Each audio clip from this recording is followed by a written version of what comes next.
সুন্দরবনের রিকশা চালকের মেয়ে বিদিশার নিট জয়। প্রান্তিক অসহায় মানুষদের চিকিৎসা করে সেবালয় গড়ার স্বপ্ন দেখে সে। অভাব, প্রতিকূলতা আর সীমাহীন বাধা, এই ছিল তার নিত্যসঙ্গী। তবু স্বপ্ন দেখেছিল সে, আর সেই স্বপ্নকে আঁকড়ে ধরে লড়ে গিয়েছে প্রতি মুহূর্তে। আর আজ সেই স্বপ্নের ঠিকানা স্পষ্ট।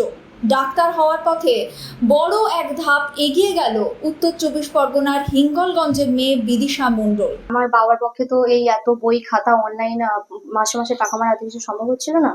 আমি যে ফোনটাতে অনলাইন ক্লাস করতাম সেটাও একজন দিয়েছিলেন, সুভাষিস স্যার।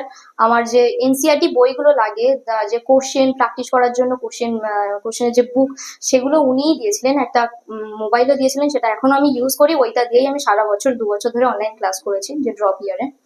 আর মাসে মাসে অনলাইনে মোবাইলে টাকা রিসার্চ করার জন্য দেবযানী ম্যাম আমাকে সাহায্য করেছেন, এখনো সাহায্য করছেন ম্যাম।